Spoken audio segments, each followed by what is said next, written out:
Hey guys, it's Batamus. So, early February, I got a copyright strike on my anime first impressions for Snow White with the red hair. I have to remember the name of it for a second.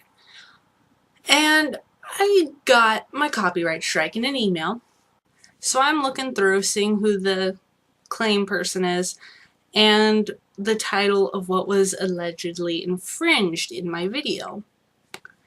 It was a video of another random video on YouTube, and it was just a picture with the audio track for the opening song of the show.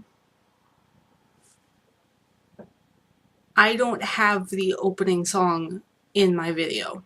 And I bring this up because I got a copyright strike for absolutely no reason. I got a copyright strike for audio that was not in my video. I don't even have a clip of that on my computer. And I just, oop, you got a copyright strike, your account's in bad standing, and the video's gone. Just cuz. Automated system stuff. Disclaimer, all the videos I mentioned by all the different people, I will make sure to link down in the description. I have made sure to have all the tabs open in my browser so that way I can't forget about any of them.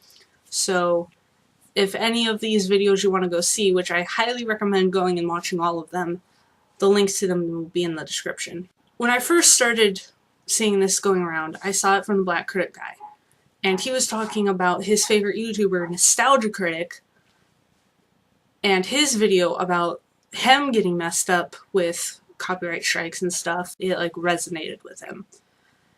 And I really like the BlackCriticGuy. I think he's an awesome dude.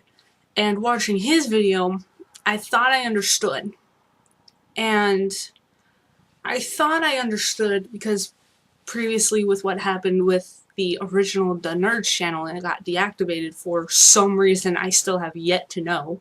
And a lot of these different people, including Lost Pause, who actually recently got his main channel terminated, but since then he uploaded another short video on a second channel, Lost Pause 2, that he had started up previously because of this whole copyright stuff going on.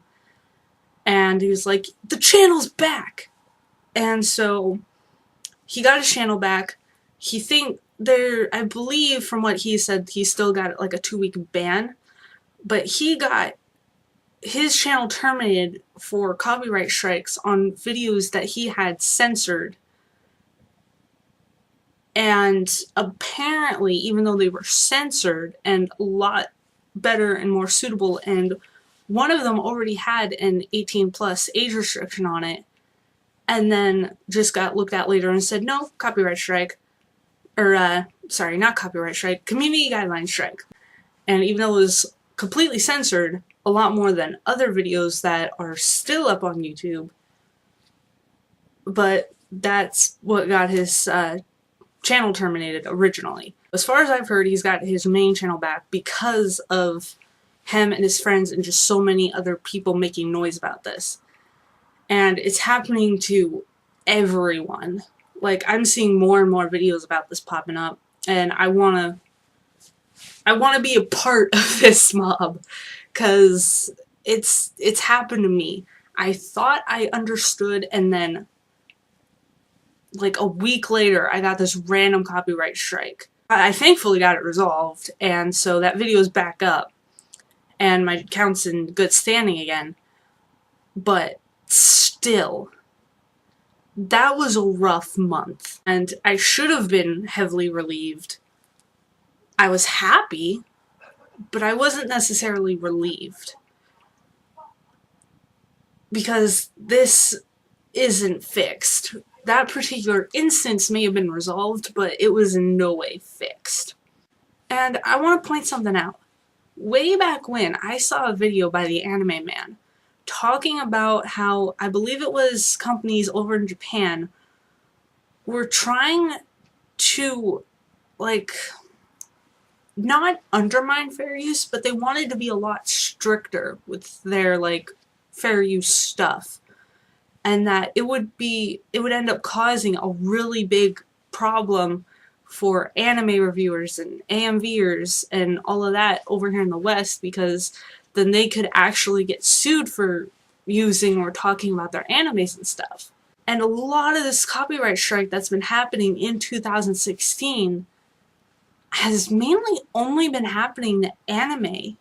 I'm a tiny channel, like around 30 subscribers. My channel should, aside from my subscribers and the few random people who actually go looking for random small channels, my channel's practically almost invisible.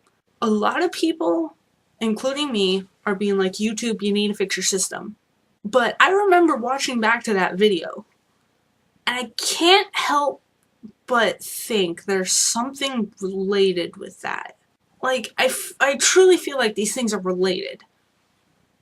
Regardless, the way the YouTube system for trying to hold up that end, if what the companies actually, if that actually did end up working and going through with restricting the use of all this anime stuff, the YouTube system on how they're going about enforcing it is still messed beyond up. It really is happening to everyone. It's happening to BlackCriticGuy, it happened to Nostalgia Critic, it happened to Lost Pause, it happened to me. It's, I'm pretty sure in a way it's also happening with the Anime Man, because he made a video also talking about Lost Pause and some of his other friends that have been having problems with this. I've even seen some AMV channels I'm subscribed to have this problem. One of them, I can't remember the name of the channel, I'm sorry, but it will be linked below if you want to go watch her video.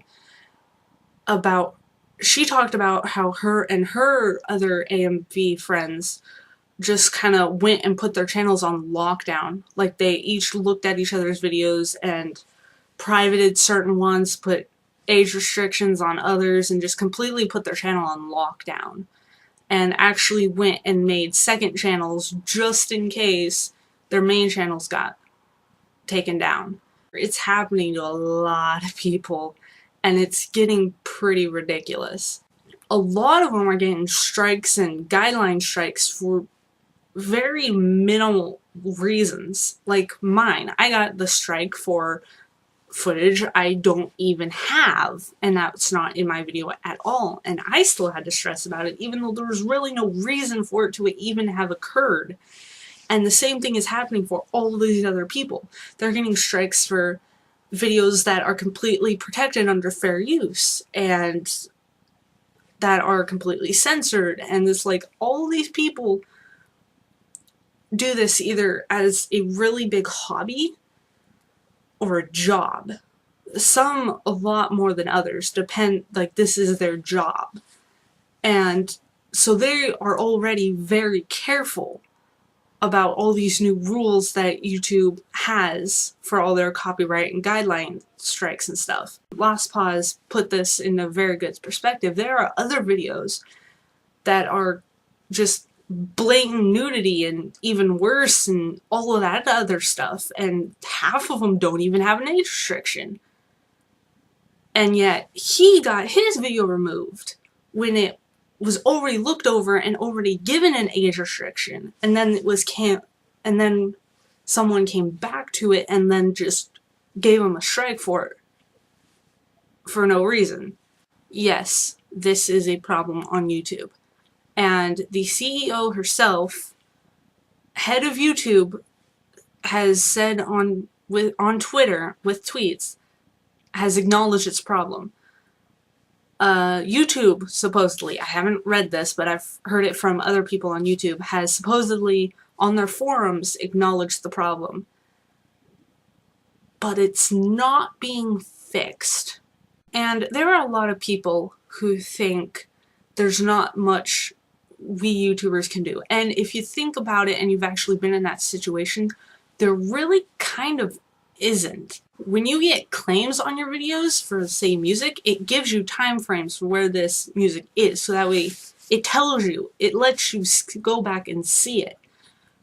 When you get a copyright strike on something and the video is taken down, you get nothing. You get a black screen. However, if all of these people yelling and getting on YouTube's case was able to get Lost Paw's main channel back, even with the 2-week ban, he still got it back after it being terminated. If enough people making a fuss and actually pointing this out can get someone's channel back after it's terminated, then we can get YouTube to fix its system. It's going to realize sooner or later that is driving new people away. It's really leaving a bad impression on already existing creators. And if it's getting rid of some of its, maybe not some of its biggest, but a good majority of its moderately sized creators, it's going to realize very quickly that they messed up. And they're going to realize that they should have fixed it a lot sooner. Sooner or later, it's going to get fixed. But we need to keep making noise about it. So I want everyone watching this video to spread all of the hashtags. Hashtag WTFU, this is the fair use. Protect YouTubers and make YouTube great again. And any other ones I might have missed or that come up afterwards, just all of them. Spread all of them. And with all that being said, I hope you guys go down and check the videos down in the description. There is a couple of others by this guy, Leonard French. He is, as far as I can tell, he is a fair use attorney, and he's put up a lot of videos going through the basics and all of that stuff. So if you also want to know about fair use and see if some of these things were actually justified, go check him out too. And with that, I am Tamus13. I hope you all enjoyed, or at least get my message, and I'll see you guys in the next video.